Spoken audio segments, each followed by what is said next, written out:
እኔ ልዕልት ሊሃ እባላለሁ ከሊችንስ። ከመቀጠሌ በፊት እባካችሁ ላይክ እና ሰብስክራይብ አድርጉ። እናቴ በወለደችኝ ቅጽበት የመንደሩ ሰዎች ሁሉ በቅጽበት ነበር የወደዱኝ። የዓለማችን ተወዳጅ ልጅ ነበርኩ እና ትኩረትን ወድ ነበር። ከዚያም የ2 ዓመት ልጅ ሳለሁ እህቴ ኤሚሊ ተወለደች። እሷም ትንሽ የተለየች ነበረች። ኤሚሊ በሰዎች አካባቢ በሆነች ቁጥር ትጮህና የምትደበቅበት ቦታ ትፈልግ ነበር። አንድ ቀን 8 ዓመት ሲሞላኝ እና ኤሚሊ ደግሞ 6 ዓመት ሲሆናት እናትና አባቴ የንጉሳዊ ድግስ በአትክልት ስፍራ ቦታ ውስጥ አደረጉ። እኔም ሁሉንም ትልልቅ እንግዶች ማናገር ወድ ነበር። ኤሚሊ ግን በጣም ፈራች። ሊያ እባክሽ ከዚህ ሁሉ ሰው ጋር መሆን አልፈልግም፣ ክፍሌ ውስጥ መሆን እፈልጋለሁ። ነገር ግን እናቴ አልፈቀደችልኝም። እዚህ ጋውኔ ስር መደበቅ ትችያለሽ፣ ያኔ ማንም አያይሽም እና እኔም ሹልክ ብዬ አስወጣሻለሁ። ግን እህቴን ከልብሴ ስር መደበቅ ጥሩ ሀሳብ አልነበረም። ጠረጴዛው ላይ ወድቄ በአንዷ ሴት ቀሚስ ላይ የቸኮሌት ፋውንቴን ደፋሁባት። እናትና አባቴ በጣም ደነገጡ እና የዚህ አደጋ ጉዳይ በዜና ላይ ወጣ። ነገር ግን ወላጆቼ ለተፈጠረው ነገር ተጠያቂ አላደረጉኝም። ብቻ ተጨንቀውና ግራ ገብቷቸው ነበር። ኤሚሊ ግን ለምን በጣም ትጨነቃለች እና ሁሉንም ሰው ትፈራለች? ምንድነው ማድረግ ያለብን ነገር? ይሄ ምንም ትርጉም አይሰጥም። የኤሚሊ ጭንቀት ባለፉት ዓመታት እየባሰ ሄደ። 8 ዓመት ሲሞላት ከመኝታ ክፍላችን እንኳን ለመልቀቅ ፈቃደኛ አልሆነችም። የመንደሩ ሰዎች ሁሉ አሁንም ቢሆን እኔን ያከብሩኝ ነበር። ነገር ግን በኤሚሊ ላይ ከባድ ስህተት እንዳለ እርግጠኞች ነበሩ። ቀኑን ሙሉ መስኮቷ ላይ ስትመለከት አያታለሁ። እንደ እህቷ ሊያ አለመሆኗ ያሳፍራል። ከሁሉም የከፋው ኤሚሊ ክፍላችን ውስጥ ሁል ጊዜ አብሬያት እንድቆይ መፈለጓ ነው። ኤሚሊ ስታለቅስ ለእራት ወደ ታች እንኳን መውረድ አልቻልኩም። እባክሽ አትተይኝ፣ በጣም ብቸኛ ነኝ እና አንቺ ብቻ ነሽ የምትወጂኝ። እሷን አይሆንም ማለት በጣም ከባድ ነገር ነበር። ወላጆቼ እሷን በሕክምና ውስጥ ለማስመዝገብ ሞክረው ነበር። ነገር ግን ምንም የሚሰራ አይመስለኝም እና ጊዜ እያለፈ ሲሄድ ክፍላችን ውስጥ መታሰር ሰለቸኝ እና ሄጄ ህይወቴን መኖር ፈልጌ ነበር። አንድ ቀን ምሽት የ16 ዓመት ልጅ ሳለሁ ንጹህ አየር ለማግኘት በቤተ መንግስቱ ዙሪያ ዞርኩ። ከዛ በድንገት ቀና ብዬ ስመለከት በጣም የሚያስደነግጥ ነገር ተመለከቱ። አንድ ሰው ወደ ጣሪያው ለመውጣት እየሞከረ ነበር። ሄይ፣ ምን እየሰራህ መሆኑ ነው? ጣራው ላይ እየወጣው ነው። ምን ይመስልሻል? ይቅርታ አድርግልኝ፣ ግን ይሄ የንጉስና የንግስቲቱ ቤተ መንግስት እንደሆነ ታውቃለህ። ስለዚህ ጉዳይ ለወላጆቼ ከመናገሬ በፊት ብትወርድ ይሻልሃል። ሰውየው ከጣሪያው ላይ ዘሎ ወረደና በጣም ተጠግቶኝ ቆመ። ይሄው ወረድኩ፣ ምንም ማለት አይደለም። ከዛም ጥሎኝ ሄደ። ደሜ ሲፈላ ተሰማኝ። ችግር ለመፍጠር እየሞከረ እንደሆነ አውቄ ነበር። በማግስቱ ቁርስ ለመብላት ወደ ታች ወረድኩ እና ወላጆቼ ጣሪያው ላይ ከወጣው ሰውዬ ጋር እያወሩ ሳያቸው ደነገጡ። ውዴ ተነሳሽ? ከኒኮ ጋር እንድትተዋወቁ ፈልጋለሁ። እሱ የዱከክ ልጅ ነው እና የሚያምር ወጣትም ነው። ግን ትናንትና ማታ ወደ ቤተ መንግስቱ ጣሪያ ሲወጣ አይቼዋለሁ። እሱ አደገኛ ነው። ጥሩ እንደሆነ እያስመሰለ ነው። አይ ኒኮ ማታ ላይ ኮከቦችን ለመመልከት በጣሪያችን ላይ መተኛት ስለሚወድ ነው። ምን? የኔ ወላጆች እያበዱ ነው። የትኞቹ ንጉስና ንግስት ናቸው አንዳንድ እንግዳ የሆኑ ሰዎች በምሽት ግንባቸው ላይ ወጥተው እንደዚህ አይነት የደደቡ ውሸት ሲዋሹ እንዲታመኑ የሚፈቅዱላቸው? ጥሩ የዋሁኑ እና ይሄ ሰርጎ ገዳይ የራሱን ስራ ይስራ፣ ግን ህይወታችንን ሁሉ አደጋ ላይ ሲጥል ወደ እኔ ለእርዳታ እንዳትመጡ። ከዛም ኒኮን ለማየት ሹልክ ብዬ ሄድኩኝ እና ምን እያደረገ እንዳለ ለማየት ፈልጌ ነበር። ከዛም ከጠባቂዎች አንዱ በመታጠቂያና በገመድ ወደ ጣሪያው እንዲያወጣኝ ጠየቅኩት።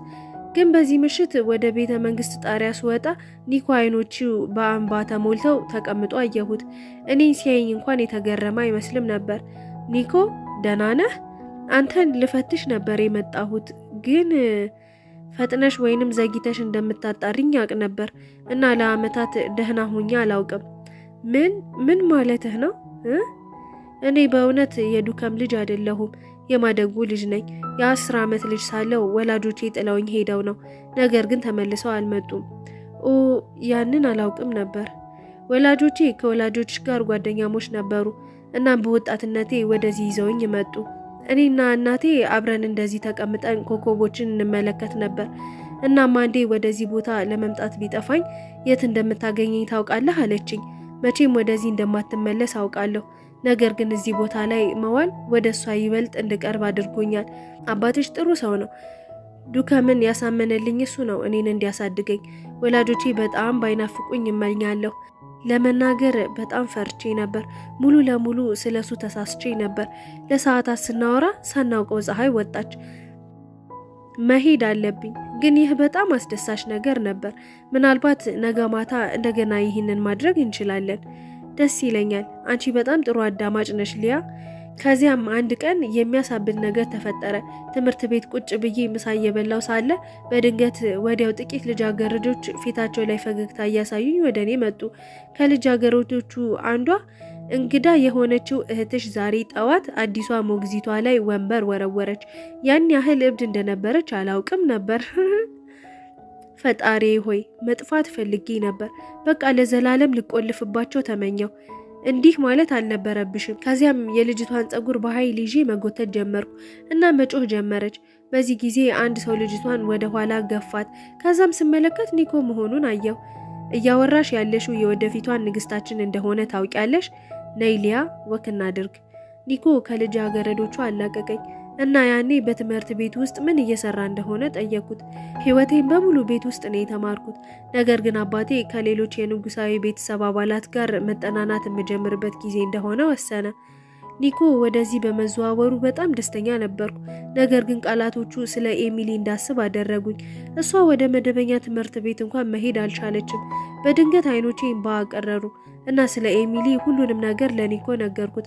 ከክፍሏ እንዴት አልወጣም እንዳለች፣ ወላጆቼ በእሷ በጣም እንደሚያፍሩባትና ሁልጊዜ ከእሷ ጋር መቆየት እንዳለብኝ ነገርኩት። ልጃገረዶቹ ትክክል ቢሆኑስ? ኤሚሊ በእርግጥ እብድ ሆና አእምሮዋን ስታ ቢሆንስ? እኔ አላውቅም፣ ግን ራስሽን ለእሷ መስዋዕት ማድረግ የለብሽም። ኤሚሊ ምናልባት ደህንነት እንዲሰማት ከቤተሰቧ ውጪ የሆነ ሰው ያስፈልጋታል። ከፈለግሽ እኔ መጥቼ ላነጋግራት እችላለሁ። ወዲያው ኒኮን እቅፍ አድርጌው ተስማማው። በዚያ ምሽት ወደ መኝታ ቤታችን ሳስገባው ኤሚሊ መደንገጥ ጀመረች። ሄይ፣ ምንም አይደለም፣ ኒኮ የኔ ጓደኛ እኮ ነው ኤሚሊ። ከዚያም በድንገት ኤሚሊ ኒኮን ለማየት ተነሳች እና ከሰከንዶች በኋላ እሷ እየተሽኮረመመች ነበር። ሊያ እንደዚህ አይነት ቆንጆ ጓደኞች እንዳሏት አላውቅም ነበር። እኔም ልዕልት እንደሆንኩ ታውቃለህ አይደል? ኤሚሊ ልክ እንደ እብድ ከኒኮ ጋር መሽኮርመም ጀመረች። ግን ሌሊቱ እያለፈ ሲሄድ ኒኮ ስለ ችግሮቿ መግለጽ እንድትጀምር አደረጋት። እያጋጠመሽ ያለውን ችግር የተረዳው ይመስለኛል። አንዳንድ ጊዜ በጣም እጨነቃለሁ። አልጋዬ መልቀቅ እንኳን አልፈልግም ነበር። ነገር ግን አንዳንድ ጊዜ ብቻሽን መሆን የበለጠ ነገሩን የከፋ ያደርገዋል። ከትምህርት ቤት አንዳንድ ጓደኞቼን ባስተዋውቅሽስ? ቀስ ብለን መጀመር እንችላለን። በጣም የገረመኝና ያስደነገጠኝ ነገር ኤሚሊ ተስማማች። ከዛም እኔና ኒኮ በፓርኩ ውስጥ ለወክ ወሰድናት እና ከአንዳንድ ሰዎች ጋር ማስተዋወቅ ጀመርን። ኒኮን በጣም እያመሰገንኩት ነበር እና ጊዜ እያለፈ ሲሄድ በጣም ተቀራረብን እና በድብቅ ለሱ ስሜት ይሰማኝ ጀመር። ከዚያም አንድ ቀን ምሽት ሶስታችንም በፓይሩ ላይ እየተጓዝን ነበር። በድንገት ኒኮ ተንገዳግዶ ወደ ጎን ወደ ሐይቁ ወደቀ። እናም ጭንቅላቱን በድንጋይ ተመታ። ከዚያም ወደ ውሃው መስጠም ጀመረ። እሱን ለማዳን ወደ ሐይቁ ዘልዬ ገባው። ስቤ ሳወጣው ራሱን ስቶ ነበር። እንደ ድል ሆኖ የመጀመሪያ እርዳታ አውቅ ነበር። እናም በአንድ ሰዓት ውስጥ መንቃት ጀመረ። ድኗል። በማግስቱ ኒኮን እንዴት እንደሆነ ለማየት ወደ ቤቱ ሄድኩኝ። እዚያ ስደርስ እሱ ሶፋው ላይ ተኝቷል እና እሱ በጣም ጥሩ ላይ ይመስላል። ሄይ፣ ምን እየተሰማህ ነው? አንድ ድንጋይ ጭንቅላቴን መቶኝ እንደሰመጥኩና ልዩ የሆነ ሰው ህይወቴን እንዳዳነልኝ አስታውሳለሁ። ሊያ፣ ያ ለኔ ምን ማለት እንደሆነ አታውቂም። ለብዙ ዓመታት እንደዚህ አይነት ፍቅር አልተሰማኝም። ልቤ ወደ ላይ ከፍ አለ። ወደ እሱ ተጠግቼ ልስመው ነበር። ከዛም ኤሚሊ መጣችና ኒኮ እጇን ያዛት። ከዛም ኤሚሊ እሱን ለማዳን ወደ ውሃው እንደገባች ነገረኝ እና ከዚያ የመጀመሪያ እርዳታ እንዳደረገችለትም ነገረኝ። ፍጹም መልአክ ነች። በጣም ያስደነገጠኝ ኒኮ ኤሚሊን ጠርቶ ሳማት። በጥፊ ላጋጫቸው ነበር። ኤሚሊን ከእጁ ላይ ነጥቄ ወደ ሌላኛው ክፍል ወሰድኳት። የኒኮን ህይወት ያዳንሽ መስለሽ እንዴት ምስጋና ልትወስጂ ትሞክሪያለሽ? ከኔ እሱ ላለፈው ዓመታት የቅርብ ጓደኛዬ ነው እና ለኔ ምን ማለት እንደሆነ ታውቂያለሽ? ከሱ ፍቅር ይዞኛል። ሊያ፣ ህይወቴን በሙሉ ተጎሳቁዬ ነበር። ያሉብኝን ችግሮች ሁሉ አውቃለሁ። ማንም ወንድ ከኔ ጋር መሆን እንደማይፈልግም ጭምር። ይህ በህይወት ጊዜ አንድ ጊዜ ብቻ ሊያጋጥመኝ የሚችል የደስታ እድሌ ሊሆን ይችላል። ጥሩ እሺ፣ ምንም ችግር የለም። ስለዚህ ሂጂና ለኒኮ እውነቱን ተናግረሽ የመንደሩ ጀግና ሁኚ። በቃ በዚህ መኝታ ቤት ውስጥ ራሴን ለዘላለም እቆልፋለሁ። ኤሚሊ ወደ መጸዳጃ ቤት ገብታ በሩን ዘጋችው። በስርዓት ማሰብ አልቻልኩም። ጭንቅላቴን ነፃ ለማድረግ ከኒኮ ቤተ መንግስት ሮጬ ወጣው። ለኒኮ እውነቱን በጣም ለመናገር ፈልጌ ነበር፣ ግን ኤሚሊ ትክክል ብትሆንስ? ይህ ለሷ በህይወቷ ውስጥ አንድ እድል ቢሆንስ? በመጨረሻ ኤሚሊ እድሉን እንድትወስድ ወሰንኩኝ። ምናልባት ይሄ ትልቅ ጉዳይ ላይሆን ይችላል። እሷ ለአንድ ጊዜ የመንደሩ ጀግና ሆናለች። በተጨማሪም እሷ እና ኒኮ በአንድ ጀንበር የሚጋቡ ይመስሉ ነበር። ነገሮች እንዲያበቁ ለማሰብ ጊዜ ነበረኝ። ሆኖም ግን የኤሚሊ ዝና ከአንድ ሳምንት በላይ ዘለቀ። ከሁሉም የከፋው እሷና ኒኮ በጣም እየተቀራረቡ ነበር። ሁለቱም አብረው ይወጣሉ። ጭንቀት ውስጥ በገባች ቁጥር ያጽናናት ነበር እና ከቤተ መንግስት በወጣች ቁጥር እንኳን ደስተኛ ትሆን ነበር። አምላኬ ሆይ፣ እሱ የወንድ ጓደኛዋ ነው ወይስ ሞግዚቷ? ከዚያም አንድ ቀን ምሽት ላይ ወላጆቼ ኒኮን ለእራት ጋበዙት እና አባዬ በተለየ መልኩ ለእራቱ እንዲዘጋጅ ነግሮኝ ነበር። ከብዙ ሀሳብና ውይይት በኋላ ቤተሰቦቼ ኒኮ አዲሱ ንጉሳችን እንዲሆን እንደሚፈልጉ ነገሩ። እንደ ልጃችን እንወደዋለን እና ለልጃችን ከሱ ውጪ ማንንም የተሻለ ባል ሊሆን እንደማይችል እናውቃለን። እኔ በጣም ነበር የደነገጥኩት። ከዚህ ነገር ሁሉ በኋላ ከኒኮ ጋር ልሆን ነበር። ሁሉም ነገር ሊሳካ ነበር። ነገር ግን ኤሚሊ በጣም ተበሳጨች። አንቺ አሁንም ኒኮን በዚህ መንገድ ከእኔ ልትወስጅብኝ ነው? ይሄ ማለት እኔ ሊያን ላገባ ነው ማለት ነው? በእውነቱ ኤሚሊ ልታገባ ነው እና እሷ በሊያ ምትክ ንግስት ትሆናለች። ሁለታችሁም እንደዚህ አይነት ቆንጆ ጥንዶች ትሆናላችሁ እና ኤሚሊ ህይወትህን ማዳን መቻሏ ያንን ሁሉ ችግር አልፋ በእውነት ተአምር ነገር ነበር። በጣም አስደናቂ ነው። ፊቴ ላይ በቡጤ የተመታው ያህል ተሰማኝ። ያ እብደት ነው። እኔ የበኩር ልጅ ነኝ። ህይወቴን በሙሉ ንግስት ለመሆን እየተዘጋጀሁ ነበር እና ምን እንደሆነ ታውቃላችሁ? ኒኮን ያዳንኩት እኔ ነኝ። ኤሚሊ እንድትዋሽና ምስጋናውን እንድትወስድ በፍጹም አልፈቅድም እና ዘውዴን እንድትወስድም ወይንም ኒኮን እንድታገባም አልፈቅድላትም። ማንም ምላሽ ከመስጠቱ በፊት ከጠረጴዛው ተነስቼ ወደ መኝታ ቤቴ ገባው። ከዛ በድንገት አንድ ሰው ከጀርባዬ ላይ እንደቆመ ተሰማኝ እና ስዞር ኤሚሊ ነበረች። በአይኖቿ ውስጥ እሳት ይታየኛል። እንዴት እንደዛ አድርገሽ ታዋርጅኛለሽ? አሁንም ቢሆን አንቺ ከኒኮ ውጪ የምትፈልጊውን ወንድ ማግኘት ትችያለሽ። ኒኮን ከአንድ ዓመት በላይ ነው የወደድኩት ኤሚሊ። ለአንቺ ሁሉንም ነገር መስዋዕት አድርጌልሻለሁ። ፍርሃትና ብቸኝነት እንዳይሰማሽ በዚህ ክፍል ውስጥ አብሬሽ ታሽጌ ለቀናቶች አሳልፌያለሁ። የሚገባኝ ምስጋና ይህ ነው። ስለዚህ በሆነ መንገድ ዕዳ እንዳለብኝ እየነገርሽኝ ነው። ራስሽን እንድትሰዊልኝ ጠይቄሽ አላውቅም። በጣም አሰልችቼሽ ከነበረ ለጥቂት ሰዓታት ልትተይኝ ትችይ ነበር። ድንበር ማበጀት እንዳለብሽ የማታቂ ያ የኔ ጥፋት አይደለም። ይቅርታ፣ ግን እኔ ለራሴ ደስታ ብቻ ነው ኃላፊነት የምወስደው። ከዛ ምንም ሳላስብ ኤሚሊን በጠንካራ ሁኔታ በጥፊ መታዋት። ኤሚሊ ዞር ብላ ልትገፋኝ ፈለገች፣ ነገር ግን በምትኩ ተሰናክላ ወደ ኋላ ራሷ ከደረጃው ላይ ወደቀች። ሁሉም ለእርዳታ ተጠርቶ አምቡላንስ መጣ። ምንድነው ያደረጉት? ከሁሉም ጋር ወደ ሆስፒታል ሄድኩ። ነገር ግን ኤሚሊን ገና ማየት አልቻልኩም። ሆዴን መታመም ጀመርኩ። በድንገት የአንድ ሰው እጅ ትከሻዬን ሲነካኝ ተሰማኝ። ኒኮ ነበር። ሄይ ኤሚሊ ደህና ትሆናለች።